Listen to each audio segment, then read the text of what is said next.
You're watching Swipe. Here's what's coming up for you in the next 10 minutes or so. Here we have a timeline, and this is where the work that you upload will show. From thrones to your phones, Alex gets a look at the app being launched by Maisie Williams. I try out the headset designed to make weight loss easier. And Lucy's looking for treasure in our games review. Now, actress Maisie Williams is best known to millions of Game of Thrones fans as Arya Stark, a young assassin seeking revenge. Not satisfied with a starring role in a major hit series, she's also been busy developing a brand new form of social media, and she let Alex get one of the first sneak peeks. Hello, Maisie. Hi. So, obviously, well known for Game of Thrones and all the things you've done on screen, but you're making a rather interesting move now into app development. Tell me about Daisy. So it's still within the creative arts, but so many young people really struggle to get into whichever industry they're looking at. And Daisy will basically provide that, and it will it's a space where young creators can connect, upload, share, and have their a platform for their pieces. We're launching in photography, music, film, art, and fashion. Yeah, we're already seeing people uploading their work to social medias such as Instagram, and this is basically more of a specific career-driven social media. What would you say some of the biggest problems that social media poses for young people, and particularly creative people? Because obviously you share a lot when you share your work, don't you? It's almost an expression of yourself. Exactly. I think it's the fine line that people really struggle to tread, which is whether or not it's safe to upload your work, and whether that's like too much and people just want to know about what you had for dinner, or whether you're uploading too much about your life and your personal life and who you're dating and who you're whatever.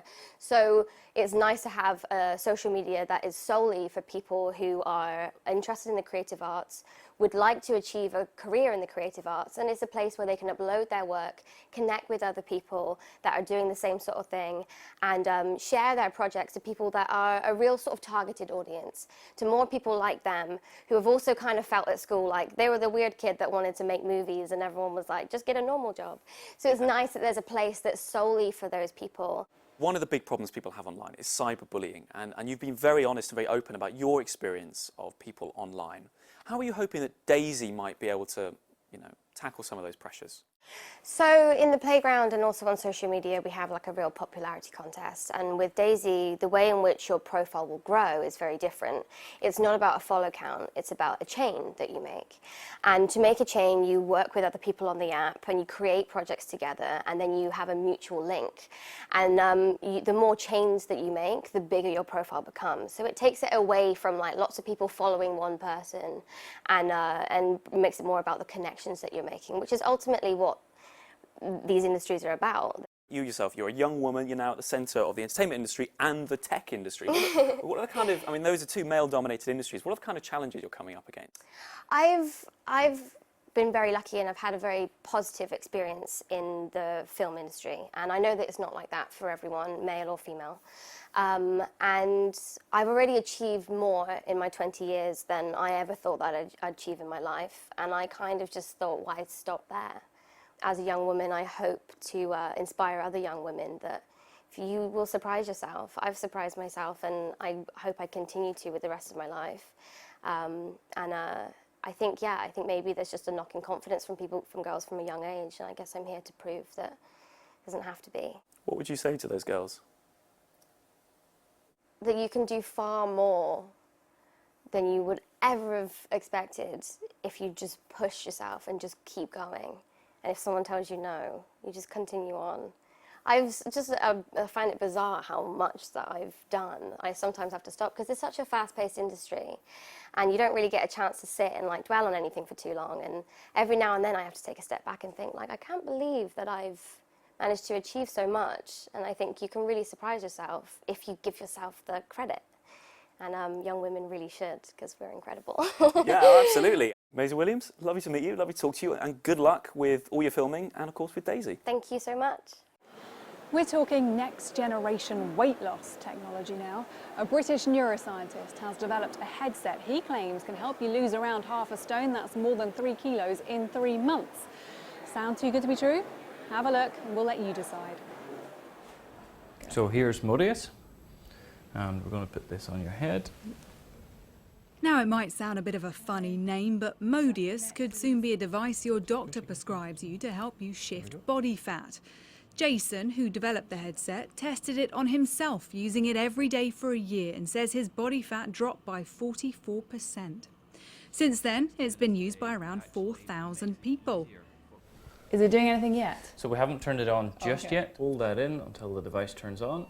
I can't feel anything yet. Yeah, so we're going to turn it up. Oh. The headset is now stimulating my vestibular nerve. Stay with me.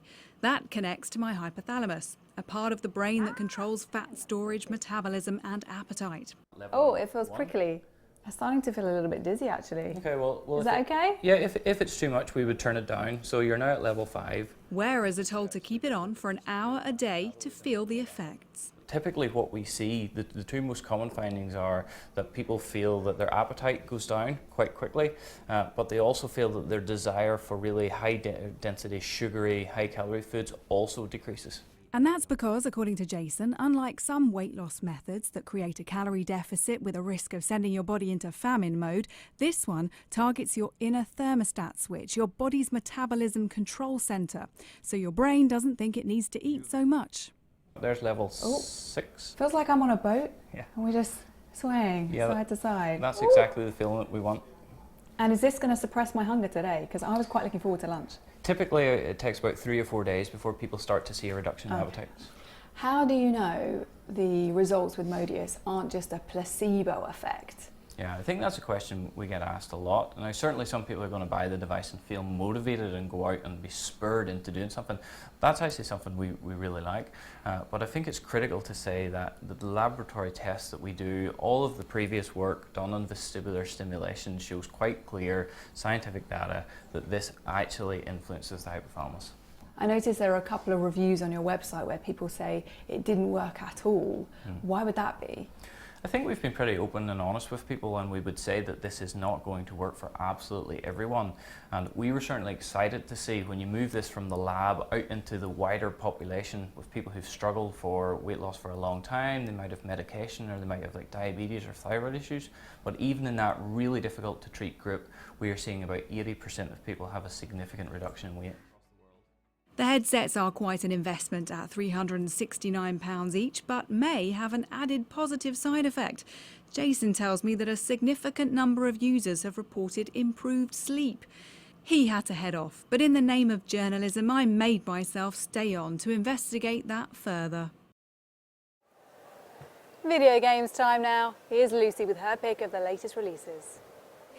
Such a beautiful kingdom.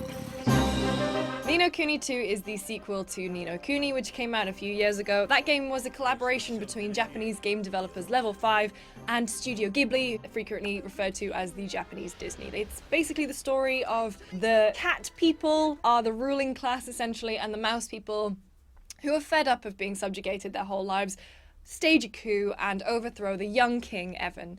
And playing as Evan and his friends, you have to learn how to grow up and how to be able to rule your kingdom and take it back. The combat is very different. If you played the first game, you'll know that the combat was full of a lot of menus to kind of sift through, and it was turn-based. In Ni No Kuni II, it's a lot more action-focused. It's a lot easier to play, in my opinion. If you're looking for something a little bit different than the usual video game fare, then look no further than Ni No Kuni II. Sea of Thieves is the latest game from famed British game developers Rare.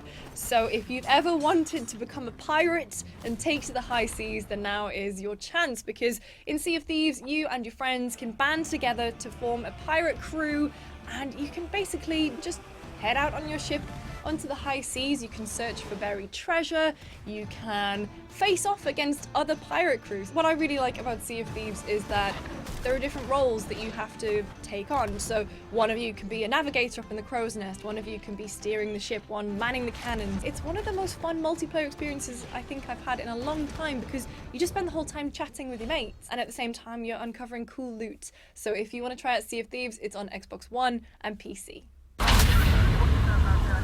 A Way Out is a brand new co-op game where you have to work with your friend to break out of prison and sort of stay on the run. It is fully co-op, so you can either play together in the same room, you can play split screen, or you can play online. The interesting thing they're doing with A Way Out is that only one of you needs to own the game in order for you to play it together with a friend. You and your mate control two different characters, Leo and Vincent, and the characters don't really know each other, and you have to work together in order to escape not only from the prison but to stay on the run and to stay free. It's very dynamic in the way that it looks, like the camera angles and the screen sort of shift around as you progress through the game. There aren't really that many custom-built co-op experiences anymore, so it's just kind of nice to be able to play games with other people again. So if you fancy a really interesting co-op experience, check out A Way Out. Well, that's it for this week's show. Don't forget to join us again for more Swipe next week. And in the meantime, follow us on Twitter @Sky News Swipe. Bye-bye.